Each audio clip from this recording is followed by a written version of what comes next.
When a kind and caring man was dying in his hospital bed, his beloved dog was brought to him to say goodbye. What happened next will bring tears to your eyes and leave you feeling heartbroken. Ryan Jessen was a man like any other. He lived an ordinary and unremarkable life in California, and he was happy with his job as a landscaper. He certainly enjoyed doing what he did for a living and found that not only did he relish in creating something new and beautiful, but he also loved the creativity and freedom that that line of work afforded him. He had met plenty of people, made all kinds of acquaintances, and even created some endearing friendships while working at that job. One day, while he was on his way back from work, Ryan cut through a cemetery. It cut 15 minutes off of his walk, so it made absolute sense for him to take that shortcut. However, as he walked along the path through the middle of all the graves, he noticed something up ahead of him. It was some kind of animal.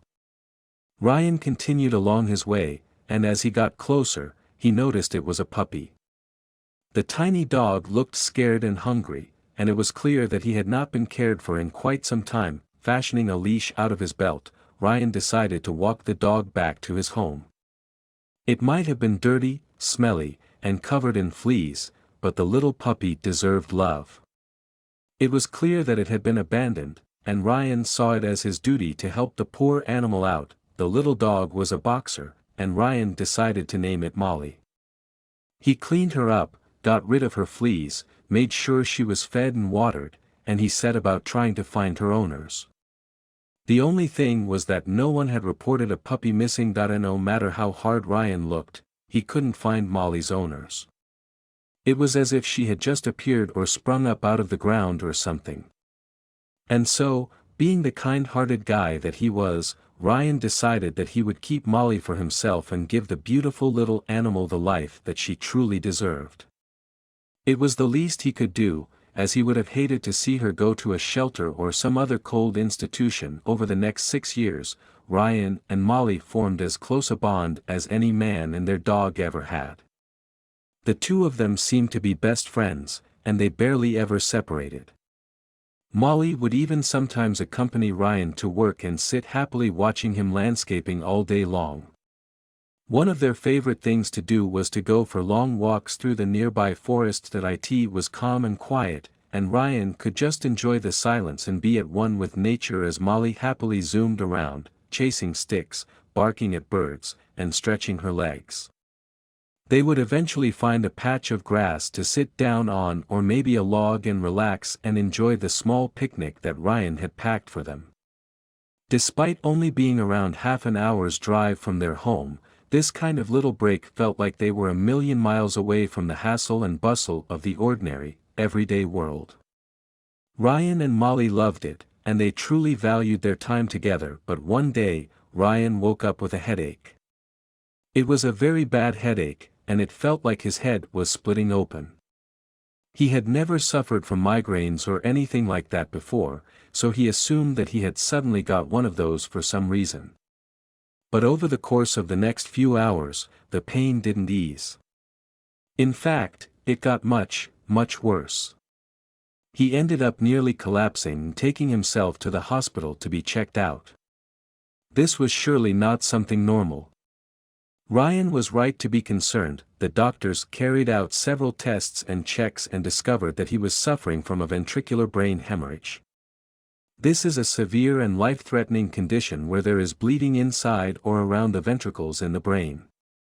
This kind of intracranial bleeding can put pressure on the all-important nerve cells and cause irreversible damage to them, resulting in brain injury or even death. The condition needs to be treated properly and decisively in order to fix it and maintain any hope of the person surviving and living a normal life. In many cases, it happens randomly and seems almost cruel and unfair. Unfortunately, despite the doctor's best efforts, Ryan fell into a coma where he remained for quite some time. This is both a bad thing and a good thing. Ideally, a person should not be in a coma at all, but on the other hand, it gives medical professionals a small opportunity to still treat them and the underlying cause while the body rests.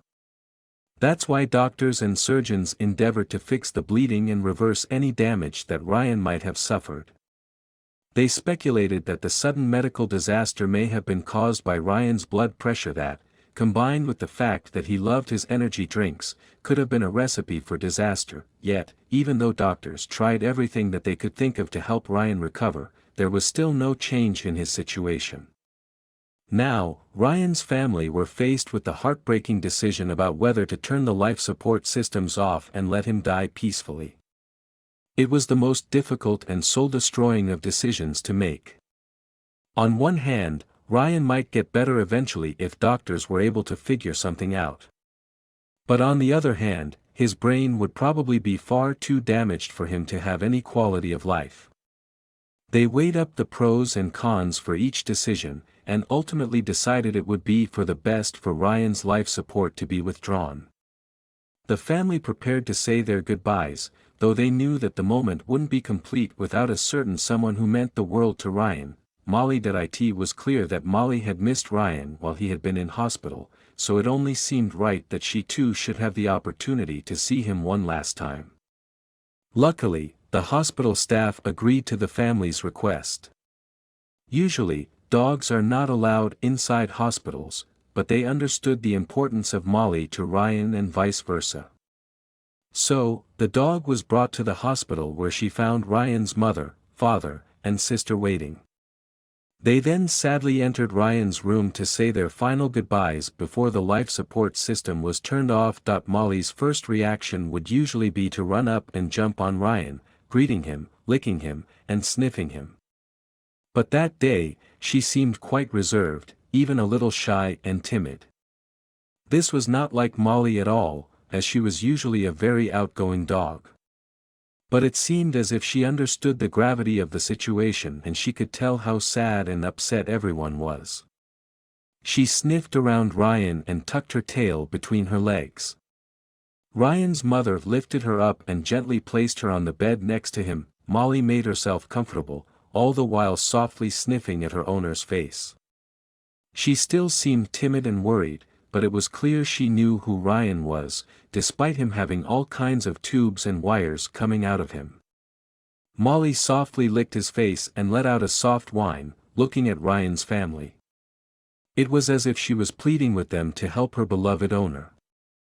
Of course, there was nothing anyone could do, and it was suddenly as if Molly understood that. Resigned and clearly saddened, Ryan's sister lifted his hand to place it on her back, as if he was comforting her. It was a beautiful sight and one that broke everyone's heart.